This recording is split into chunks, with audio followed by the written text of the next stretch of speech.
नमस्कार दोस्तों। आज मैं आपके लिए लेकर आया हूँ मोस्ट अवेटेड सीरीज़ जो रहेगी इंश्योरेंस अवेयरनेस के ऊपर।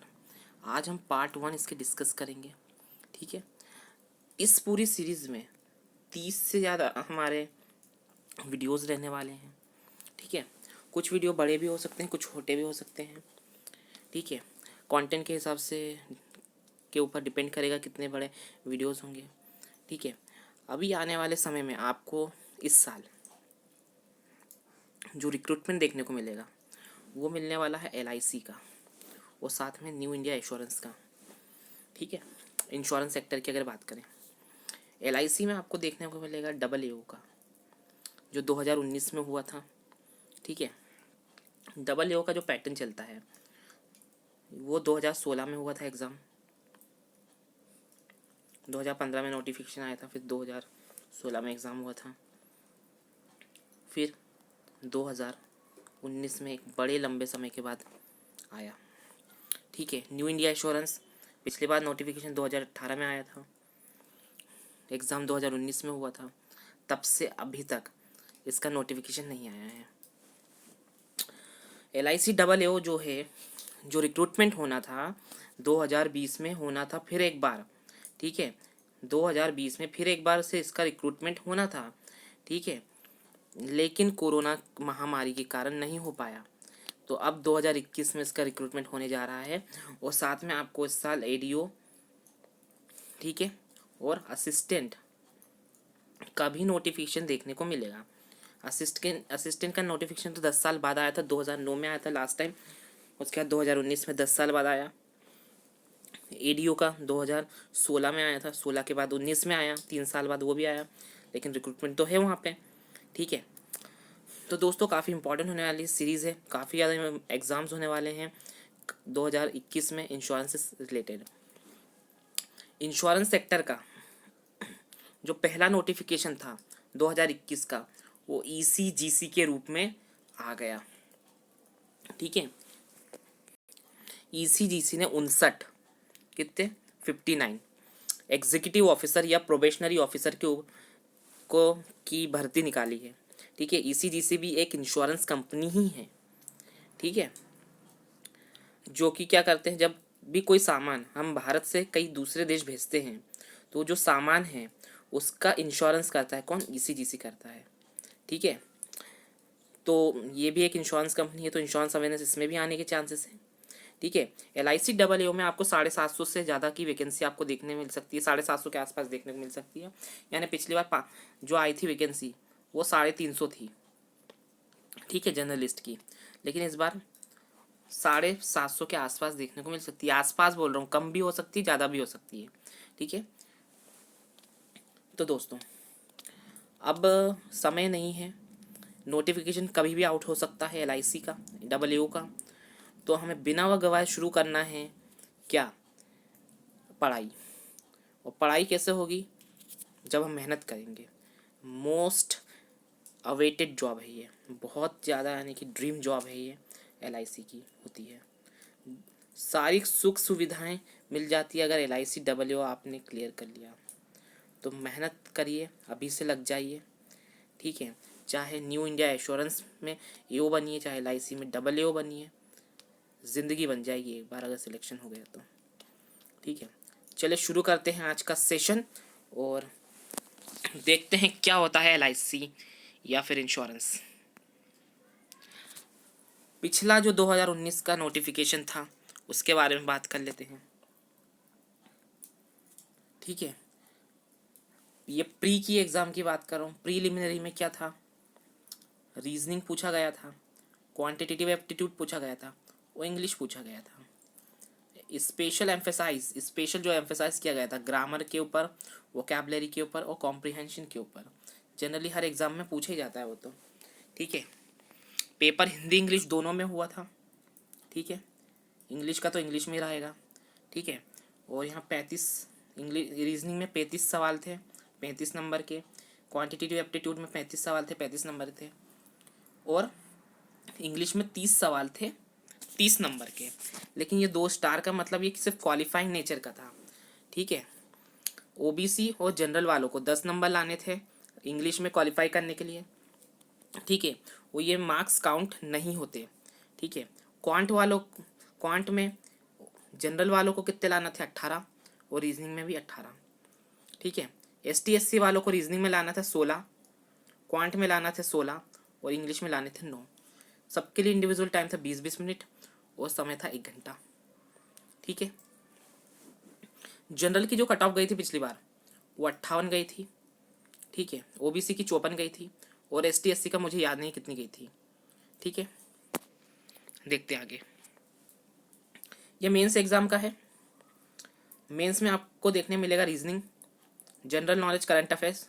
जाहिर सी बात है करंट अफेयर्स से आता है, जनरल नॉलेज नहीं पूछी जाती वहाँ पे। Data interpretation, analysis, insurance and financial market awareness और इंग्लिश लैंग्वेज में लेटर राइटिंग और ऐसे, ठीक है। रीजनिंग आएगी के 30 क्वेश्चन रहेंगे 90 नंबर के, मतलब एक क्वेश्चन जो रहेगा वो 3 नंबर का रहने वाला है। लैंग्वेज होगा हिंदी इंग्लिश दोनों, ठीक है। जनरल वालों को जो है जनरल जब मैं बोलता हूँ तो उसमें ओबीसी भी इंक्लूड होता है, ठीक है। जनरल वालों को 45 नंबर लाना जरूरी है, बाकी कैटेगरी वालों को ST SC वालों को 40। जनरल नॉलेज और करंट अफेयर्स में 30 सवाल आएंगे 60 नंबर के, एक सवाल होगा 2 नंबर का, हिंदी इंग्लिश दोनों में आएगा, ठीक है। जनरल वालों को 30 नंबर लाना है और ST SC को 27 नंबर लाना है, ठीक है। ये कट ऑफ पहली दे दी उन्होंने। Data analysis interpretation again 30 question होंगे 90 नंबर के, एक क्वेश्चन होगा 3 नंबर का, हिंदी इंग्लिश दोनों में रहेगा। 45 नंबर लाना है किसे, जनरल वालों को, ST SC वालों को 40 number. Financial market insurance awareness 60 question रहेंगे इसमें, माफ़ कीजिएगा 30 क्वेश्चन रहेंगे 60 नंबर के, हिंदी इंग्लिश दोनों में होगा। जनरल वालों को 30 नंबर और 27 नंबर किसे ST SC वालों को लाना है।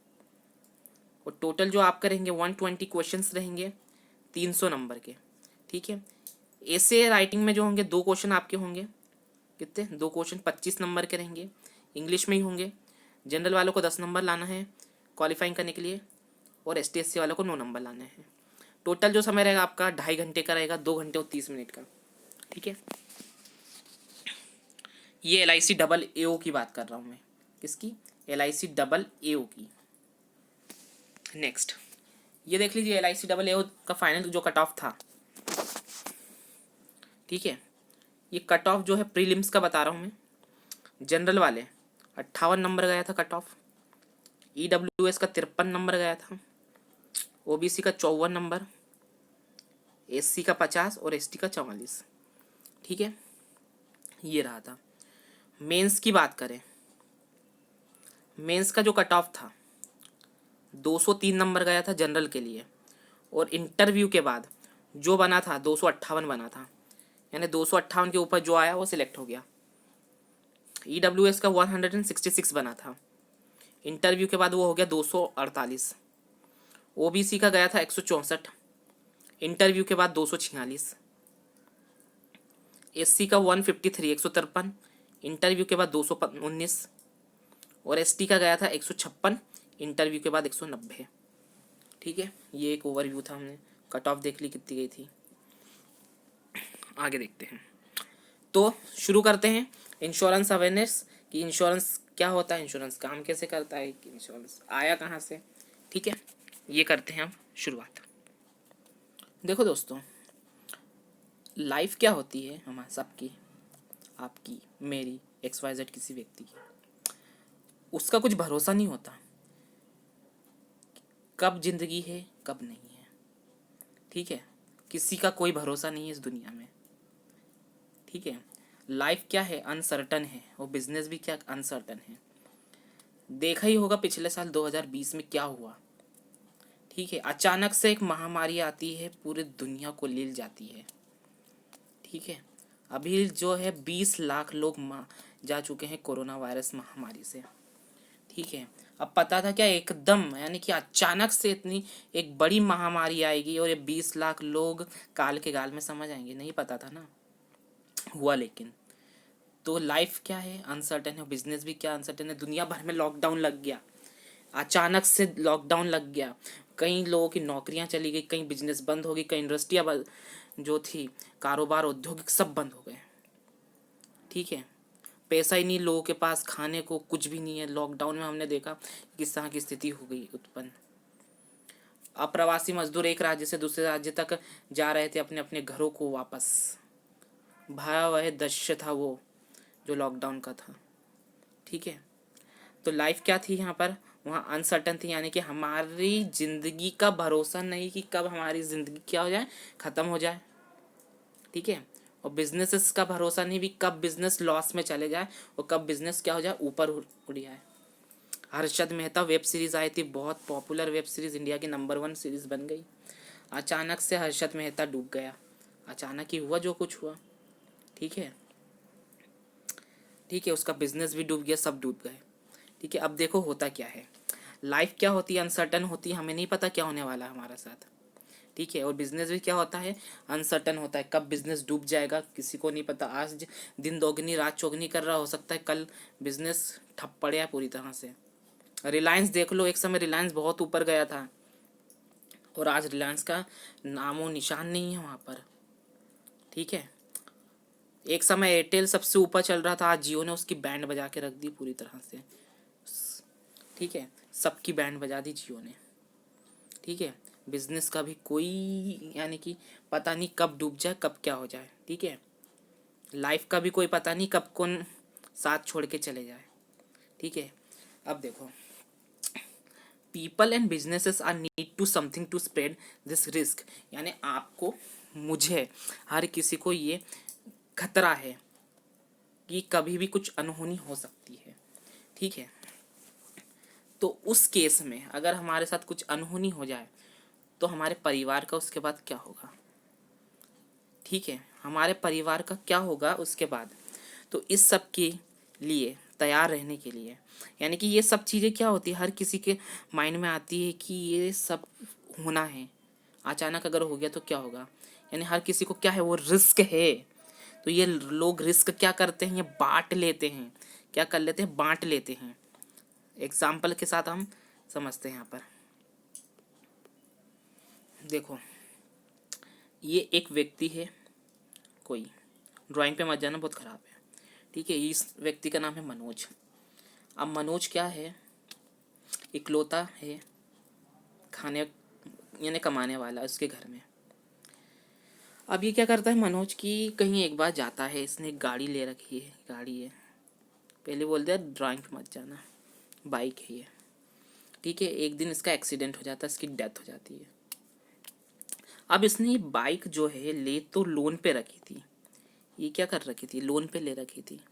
ठीक है, अब 5 लोग इसके घर में थे, यानी कि यानी इकलौता कमाने वाला था, 5 लोग थे इसके, मम्मी पापा बेटा वाइफ वगैरह। ठीक है, अब क्या हुआ, अब ये व्यक्ति तो चला गया, अगर इसने लाइफ इंश्योरेंस पॉलिसी ले रखी होती तो इंश्योरेंस कंपनी क्या करती, इसको कंपनसेट कर देती। ठीक है, अगर इसने अगर ये जो गाड़ी है लोन्स पे ले रखी होती, लोन पे ले रखी होती हो, जो उसको पैसा मिलता। ठीक है, अब बैंक तो अप्रोच करेगा ना कि भी मुझे तो अपना पैसा चाहिए यार, कहीं से भी ला के दो, मुझे अपना पैसा चाहिए। तो बैंक वाले क्या करेंगे कि इस, ठीक है, बैंक वाले तो उसके परिवार को बोलेंगे कि यार हमें तो अपना पैसा चाहिए। ठीक है, बैंक को कोई मतलब नहीं कुछ भी हुआ हो। ठीक है, घर वालों को अब अप्रोच करेंगे कि भैया यार तुम्हारे लड़के ने गाड़ी खरीदी थी, सब पैसा तो हमें चाहिए। अब लाइफ इंश्योर, ठीक है, उसने जो भी पॉलिसी ले रखी होगी, एक्सीडेंट हो जाने पे ये होगा, तो जो पूरा कंपनसेट करेगा कौन करेगा, इंश्योरेंस कंपनी करेगी, किसको, बैंक को। ठीक है, इस तरह से इंश्योरेंस इन्वॉल्व होता है। ठीक है, यानी कि इंश्योरेंस उस केस में होता है कि जो उसको सहन कर सकते, उसको बियर कर सके। ठीक है, who all the expose the similar risk transfer this risk to entity that have capacity to bear them this is how the business and of insurance involved। ठीक है, अब क्या होता है, जब भी कोई व्यक्ति रहता है, यानी कि कोई लोन लेता है किसी भी चीज़ का, तो बैंक पहले ही बोलता है भैया आप इंश्योरेंस करवा लो उस चीज़ का। ठीक है, अब मान लो किसी एग्जाम्पल देखो, एक एग्जाम्पल तो ये हो गया। ठीक है, एक एग्जाम्पल तो मैंने इसका ये दे दिया, मनोज नाम के इस व्यक्ति का। ठीक है, अभी मनोज नाम के एक व्यक्ति का मैंने एक उदाहरण दे दिया। अब मान लो आप हो, आपको एक घर खरीदना है। ठीक है, अब घर कमरा लिया, मान लो आपने कमरा लिया। अब कमरे का आप इंश्योरेंस करवाते हो। अब इंश्योरेंस कंपनी किस आधार पर करेगी? इंश्योरेंस कंपनी इस आधार पर इंश्योरेंस करेगी उस कमरे का कि उसमें एक्टिविटी क्या चल रही है। अगर आपने इस कमरे का जो उपयोग है सामान्य रहने के लिए कर रहे हो, क्या कर रहे हो, रहने के लिए कर रहे हो, रहने के लिए अगर कर रहे हो तो क्या करोगे? आप सुबह आप घर में सोओगे, टीवी देखोगे, खाना खाओगे, ये तो करोगे। सुबह से जॉब पर जाओगे, शाम को आओगे, वहाँ पे एक डेंजर चीज़ क्या होगी? गैस सिलेंडर ही होगा। वो गैस का भी इस्तेमाल कब करोगे आप? सुबह शाम करोगे, खाना बनाने के लिए करोगे, इसके अलावा तो दिन भर में नहीं करोगे। तो वहाँ पे रिस्क क्या है? कम है। रिस्क क्या है? कम है। ठीक है, अब इसी कमरे का इस्तेमाल अगर मैंने कुछ भी करता, जैसे प्लास्टिक मैन्युफैक्चरिंग की ये फैक्ट्री खोल ली होती, पटाखे बनाने की फैक्ट्री खोल ली होती, बॉम्ब बोलते हैं ना इसको, बॉम्ब, पटाखे बनाते हैं, तो यहाँ पे क्या हो गया कि अब रिस्क ज़्यादा हो गया। क्यों? रिस्क क्यों ज़्यादा हुआ? अगर जरा सी भी अगर कुछ अनहोनी हो जाती तो पूरा ही ब्लास्ट हो जाएगा, ख़त्म हो जाएगा। होगा कि नहीं होगा? तो अब यहाँ पे क्या हुआ? रिस्क ज़्यादा हुआ। रिस्क ज़्यादा होता है तो प्रीमियम उतना ही ज़्यादा होगा। प्रीमियम आगे सब समझेंगे, अब बस ये अपन ओवरव्यू ले रहे हैं इस टॉपिक का। ठीक है, रिस्क जितना ज़्यादा प्रीमियम उतना ज़्यादा होता है। ठीक है, और रिस्क जितना कम प्रीमियम उतना ही कम होता है। क्यों रिस्क ज़्यादा होता है, प्रीमियम ज़्यादा क्यों होगा? कंपनसेट करने के चांस ज़्यादा रहेंगे, और रिस्क कम होगा तो कंपनसेट करने के चांस कम होंगे। यही होता है, इस तरह से इंश्योरेंस इन्वॉल्व होता है। ठीक है, अब तीसरा उदाहरण आप देख लो। ठीक है, अगर कोई व्यक्ति है, उसको मान लो इंश्योरेंस कंपनी ने कितने 5 करोड़ का लोन दे दिया, 5 करोड़ 10 करोड़ जितना भी है, बिजनेस बनाने के लिए, टॉयज़ के लिए। तो बैंक क्या बोलेगा? सबसे पहले बैंक बोलेगा भैया पहले जाकर अपना जो भी बिजनेस कर रहे हो ना उसका आप इंश्योरेंस करवा लो, नहीं तो कल अनहोनी होती है, आपका बिजनेस ठप हो जाता है, तो आप पैसा कैसे चुकाओगे? यानी कि जो लोन ले रखा है उसकी इंस्टॉलमेंट किस तरह से चुकाओगे? अगर सामने वाले का बिजनेस चल रहा होगा, वो कमाएगा तो ही तो क्या होगा, तो ही तो चुकाएगा ना वो पैसा, यानी इंस्टॉलमेंट चुकाएगा, नहीं तो नहीं चुकाएगा। यानी कि इस तरह से क्या होता है, अगर ये व्यक्ति है, ये वापस से बना रहे हैं, खुश व्यक्ति है। ठीक है, अगर इसको 5-10 करोड़ का मैंने लोन दे दिया, बैंक ने लोन दे दिया, अगर इस व्यक्ति ने क्या करा, प्लांट खोल लिया, कोई भी फैक्ट्री वगैरह डाल ली।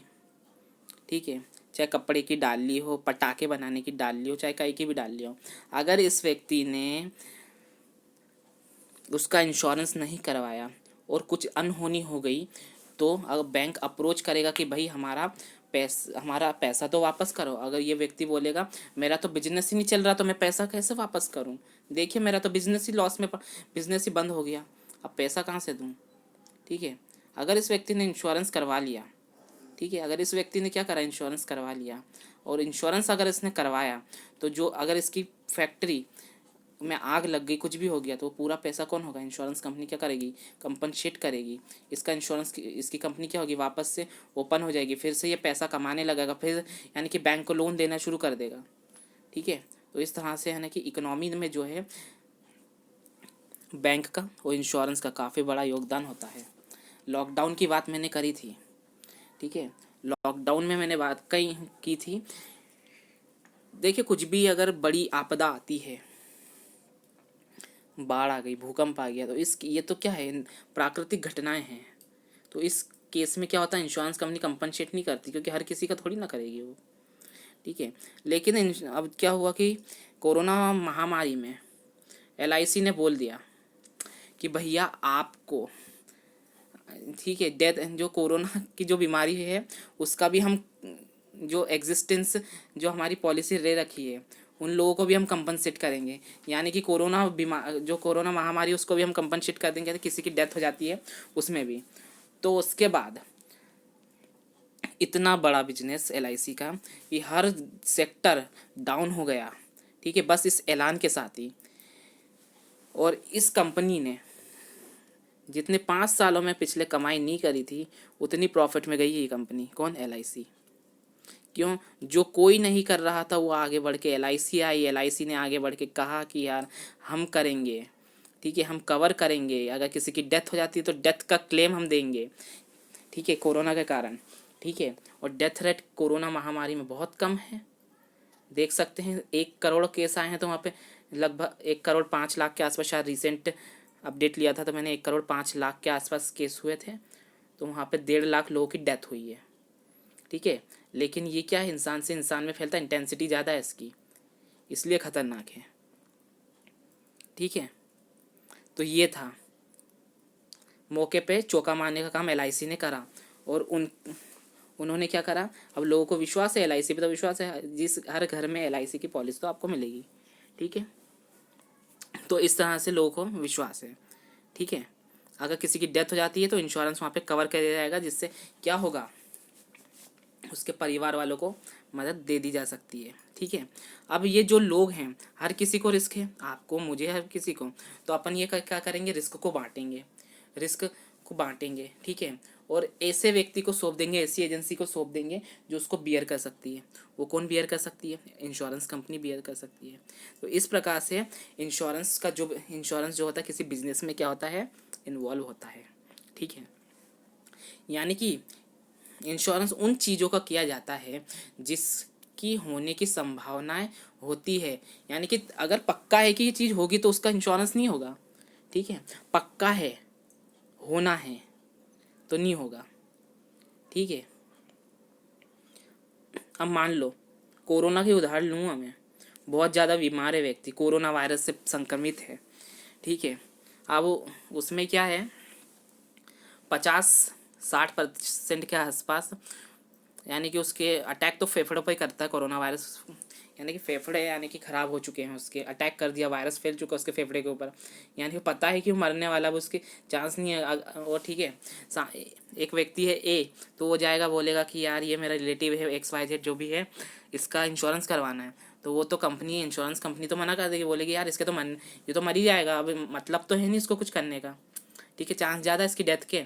तो यानी पक्का है कि इसको मरना है, तो उस क्षेत्र में, उस यानी केस में क्या होगा कि इंश्योरेंस कंपनी क्या करेगी, मना कर देगी, क्या कि हम इंश्योरेंस नहीं करेंगे, ठीक है। यानी पक्का है, उसका मरना है। लेकिन अब आप बोलोगे यार इंसान तो पैदा होता है, उसको पक्का है कि वो एक ना एक दिन मरेगा, तो उसका इंश्योरेंस क्यों होता है? भाइयों बहनों, इंसान का जो है वो तो पक्का है कि इंसान मरेगा मरेगा, आज नहीं तो कल इंसान को मरना ही मरना है, कोई भी है, जिसने भी जन्म लिया, चाहे मैंने लिया, आपने लिया, किसी ने लिया हो, उसका पक्का है कि उसको मरना ही है एक ना एक दिन। लेकिन उसका टाइम तो अनिश्चित है ना, अनिश्चित टाइम है, पक्का नहीं है उसका टाइम कि कब मरेगा, वो अनिश्चित टाइम है, इसलिए उसका इंश्योरेंस किया जाता है, ठीक है। बिजनेस कब डूबेगा नहीं पता, इसलिए उसका इंश्योरेंस किया जाता है। मोटर बाइक, कभी भी एक्सीडेंट हो सकता है, ठीक है। नई गाड़ी उठाई, उसके अगले दिन भी एक्सीडेंट हो जाए, कभी भी हो सकता है, ठीक है। यानी अनिश्चित चीज़ों का क्या होता है, इंश्योरेंस होता है, ठीक है ना। जो पता हो, जो होने की है, उसका इंश्योरेंस नहीं होगा, डेफिनेटली नहीं होगा, पॉसिबिलिटी है जिस चीज़ की, उसका ही इंश्योरेंस होता है, ठीक है। चलिए नेक्स्ट देखो, इंश्योरेंस का कॉन्सेप्ट आया कहाँ से। अब क्या हुआ था 1666 में, ठीक है, 1666 में क्या हुआ था, लंदन में, ठीक है, कहाँ पे, लंदन में एक ग्रेट फायर हुआ था, मतलब बहुत भीषण आग लगी थी, ठीक है। उसमें क्या हुआ था, 13,000 घर जल गए थे, ठीक है। क्या हुआ था, 13,000 घर जल गए थे। 13,000 घरों का जलना भी एक बहुत बड़ी बात होती है, ठीक है। अगर किसी व्यक्ति ने एक घर बनाया है ना, तो उस घर का भी इंश्योरेंस करवाना चाहिए। अगर कुछ अनहोनी हो जाती है तो उस घर का अगर तो इंश्योरेंस कंपनी उस घर का अब यानी घर क्लेम दे देती है कि आप फिर से रिनोवेट करवाइए, कुछ भी करिए, जल जाए या कुछ भी हो जाए। सुनने में आता है होटलों में आग लगती है, सबका इंश्योरेंस होता है, पता है, सबका इंश्योरेंस होता है, तभी तो एकदम खड़े हो जाते हैं ये, नहीं तो एक पूरा होटल जल गया, पूरी इंडस्ट्री जल गई, इसमें 1-2 लोगों की डेथ भी हो गई, ठीक है। तो वो कैसे खड़ा होगा वापस से, वो इंडस्ट्री कैसे खड़ी होगी, ठीक है। ये होता है हर जगह, ठीक है। अब 1666 में तो इंश्योरेंस कंपनी थी नहीं, तो इनका क्लेम कैसे करें, अब इनके नुकसान की भुगतान कैसे हो। तो इसीलिए इस तरह की अगर घटना हो जाए तो काउंटर करने के लिए ऐसे इवेंट को भविष्य में fire office, the first insurance company was started in 1680। ठीक है, 1680 में क्या हुआ कि फायर इंश्योरेंस नाम की, ठीक है, फायर ऑफिस नाम की पहली इंश्योरेंस कंपनी ओपन की गई। कब? उसके 14 साल बाद 1680 में। ठीक है, अब देखो ये दुनिया की पहली इंश्योरेंस कंपनी थी, ये जनरल इंश्योरेंस कंपनी थी। अभी बताऊंगा क्या होता है क्या नहीं होता है। ठीक है, amicable society for a perpetual assurance office established in 1706 was the first life insurance company in the world। ठीक है, परपेचुअल एश्योरेंस क्या थी? दुनिया की पहली लाइफ इंश्योरेंस कंपनी थी। और फायर ऑफिस क्या थी? पहली जनरल इंश्योरेंस कंपनी थी। अब देखो, ठीक है, अब देखो क्या होता है। आगे बढ़ने से पहले ये देखो स्लाइड है ना, ये इंडिया की हिस्ट्री बताई है मैंने। अब देखो, अब इंश्योरेंस जो होता है ये बेसिकली 3 तरह का होता है। कौन कौन सा तरह का होगा? एक लाइफ होता है, ठीक है, लाइफ इंश्योरेंस होता है। दूसरा जनरल इंश्योरेंस, और तीसरी री इंश्योरेंस। ठीक है, देखो इंश्योरेंस कंपनियों की बात कर रहा हूँ मैं, ठीक है। लाइफ इंश्योरेंस कंपनी कौन सी होती है? जो इंसान का, आपका, मेरा, या किसी भी लिविंग बिंग का, ठीक है, जो जीवित चीज़ है, लिविंग बिंग है, उसका इंश्योरेंस करती है life insurance company. General insurance company कौन सी होती है? जनरल इंश्योर, ठीक है, लाइफ इंश्योरेंस में कौन सी कंपनी आएगी? LIC, भारत की सबसे बड़ी लाइफ इंश्योरेंस कंपनी है। कौन सी? LIC। ठीक है, LIC हुआ, आदित्य बिरला सन लाइफ इंश्योरेंस हुआ, एगॉन लाइफ इंश्योरेंस कंपनी हुआ, अवीवा हुई, Bajaj alliance life insurance companies हुई। ये सारी कंपनी क्या इंसानों को ही करती है, लेकिन एकमात्र प्राइवेट, माफ करिए, एक मात्र भारत की सरकारी लाइफ इंश्योरेंस कंपनी कौन सी है? LIC, life insurance corporation of India. ठीक है, जनरल इंश्योरेंस में कौन सी आएगी? जो दूसरी चीज़ों का करेगी। कौन सी दूसरी चीज़ें? फॉर एग्जांपल बाइक हुई, ठीक है, उसके अलावा ट्रांसपोर्ट हुआ, आपका घर हुआ, थर्ड पार्टी इंश्योरेंस हुआ, ये सब पढ़ेंगे थर्ड पार्टी इंश्योरेंस क्या हुआ। ठीक है, ह्यूमन बींग को छोड़कर जितने भी दूसरी चीज़ों का अगर इंश्योरेंस होगा वो काय में जाएगा? जनरल इंश्योरेंस में। और एक, ठीक है, जनरल इंश्योरेंस कंपनी कौन सी होती है? NICL, national insurance corporation limited, OICL, oriental insurance corporation limited, ठीक है, यूनाइटेड इंडिया इंश्योरेंस, ठीक है, नेशनल एश्योरेंस जिसकी वैकेंसी का बारे में बताया था आने वाली है। ठीक है, और एक होती है री इंश्योरेंस। ठीक है, री इंश्योरेंस एक ही मात्र कंपनी है जिसका नाम है GIC। ठीक है, general insurance corporation of India, insurance of insurance is known as reinsurance.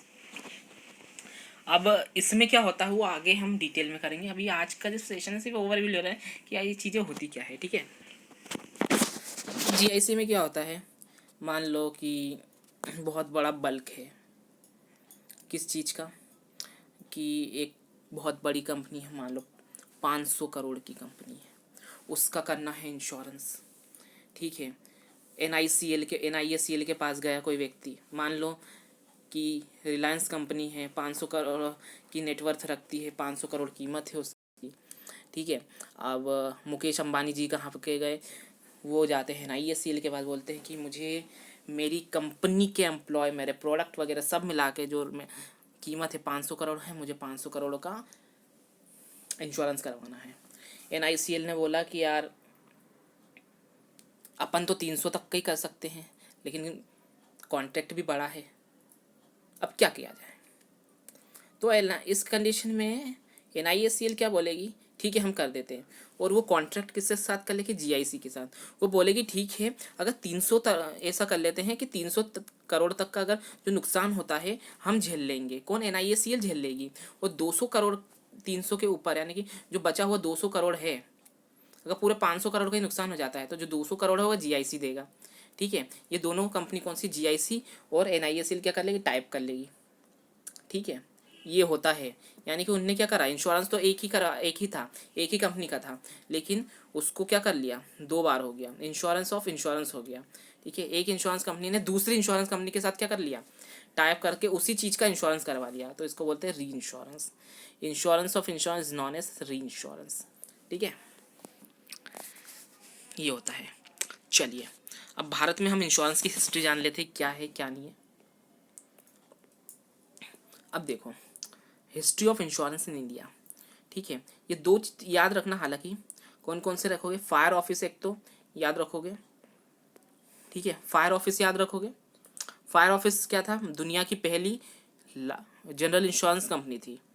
ठीक है, और परपेचुअल एश्योरेंस क्या थी, दुनिया की पहली लाइफ इंश्योरेंस कंपनी थी। ये याद रखना, एग्जाम में पूछे जा सकते सवाल है वैसे। अब इंडिया की बात कर लेते हैं। In India insurance begin formally in 18th century. ये 19th होगा क्योंकि अभी 21वीं सदी चल रही है। ठीक है, 19th सेंचुरी होगा। ठीक है, 1818 में क्या हुआ था, पहली लाइफ इंश्योरेंस कंपनी आई थी जिसका नाम क्या था, ओरिएंटल लाइफ इंश्योरेंस कंपनी।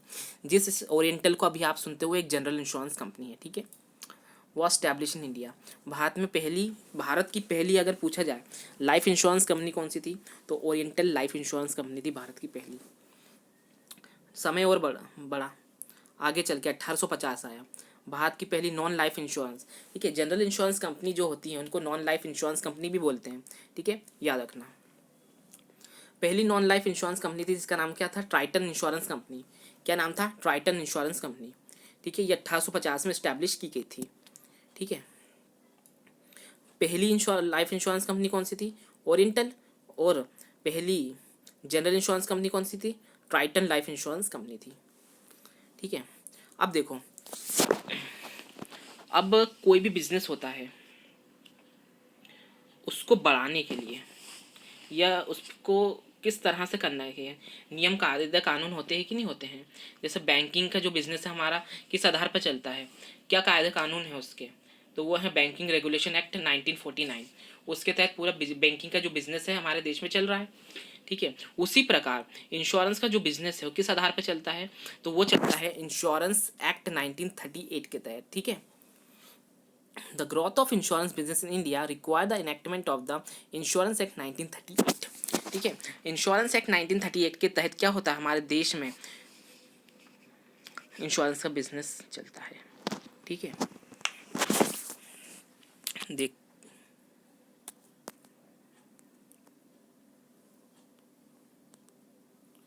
अब देखो,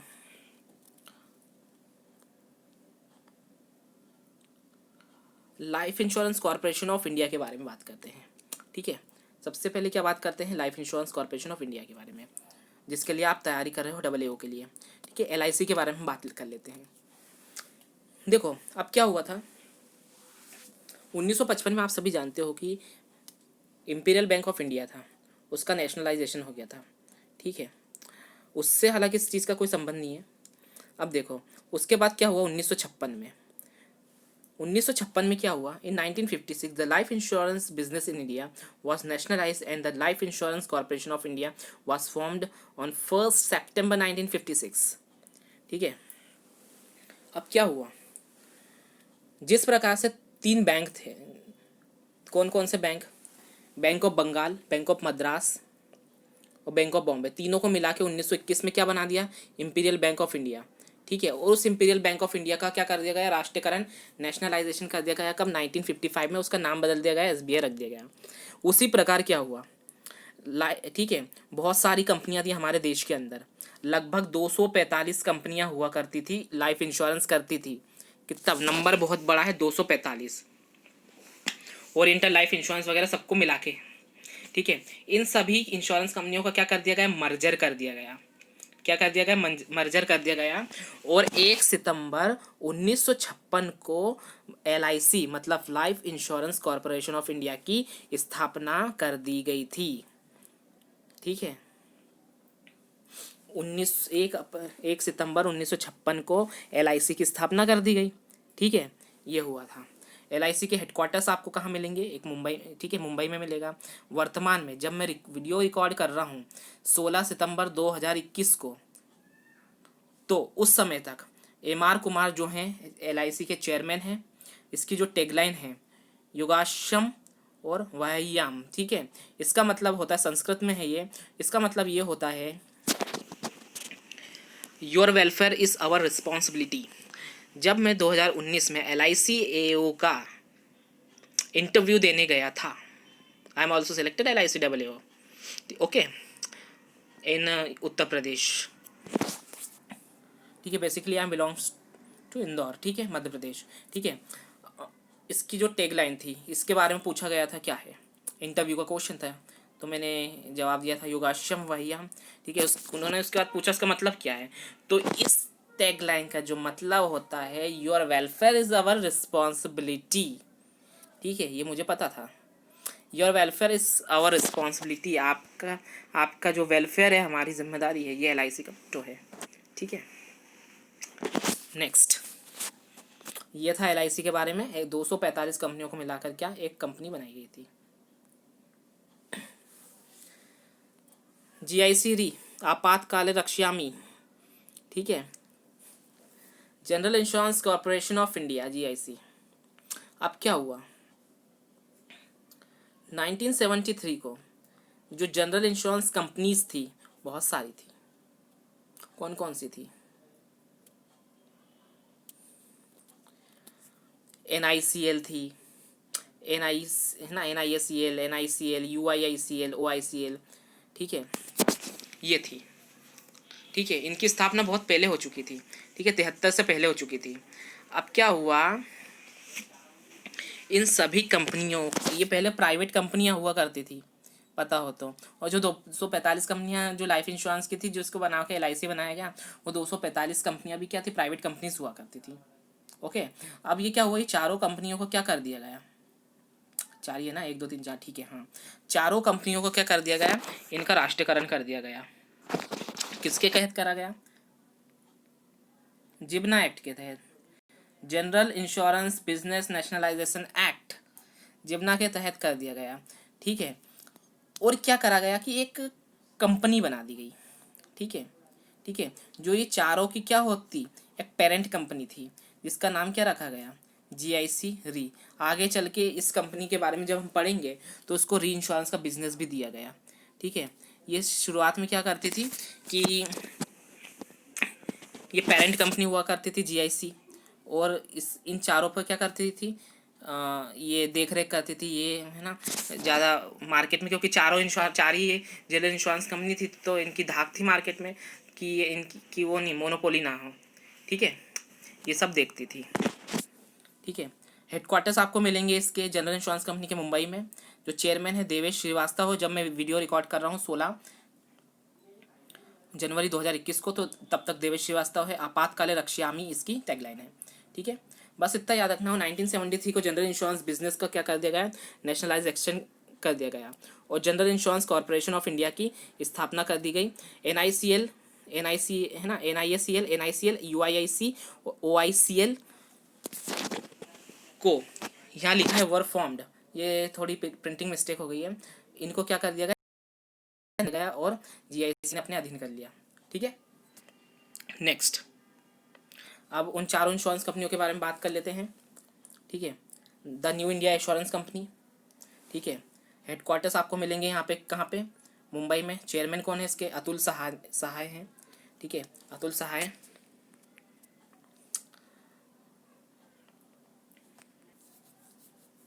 ठीक है। 1919 में इस कंपनी की स्थापना हुई थी, ठीक है। 1919 में इस कंपनी की स्थापना करी थी, किसने करी थी, सर दोराबजी टाटा ने। किसने, सर दोराबजी टाटा, ठीक है, याद रखना, सर दोराबजी टाटा ने करी थी, ठीक है। दोस्तों, इस वीडियो की कोई PDF आपको नहीं मिलेगी, आपको जो भी पढ़ना है वीडियो देखकर ही पढ़ना, वीडियो को पॉज करना या कैसे भी पढ़ना, ठीक है। इसकी PDF आपको बिल्कुल नहीं मिलेगी, ठीक है। Next, NICL, national insurance company limited, headquarters इसके मिलेंगे आपको कोलकाता में।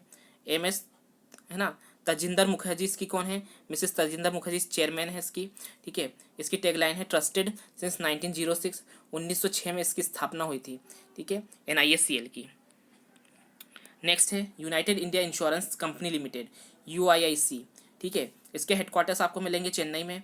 चेयरमैन है गिरीश राधाकृष्णन और इसकी टैगलाइन है रीसेट अश्योर्ड विथ अस, ठीक है, United India insurance company limited की। ओरिएंटल इंश्योरेंस कंपनी लिमिटेड, ठीक है, UIC की जो स्थापना हुई थी 1938 में हुई थी, ठीक है, 18 फरवरी 1938 में हुई थी और 1972 में इसका नेशनलाइजेशन कर दिया गया था। GIC की ये सब्सिडरी है, ठीक है। हेडक्वार्टर्स आपको चेन्नई में मिलेंगे, ठीक है। फिर एक बार बोल रहा हूँ, गिरीश राधाकृष्णन इसके चेयरमैन है और रेस्ट अश्योर्ड विथ अस इसकी टैगलाइन है, ठीक है।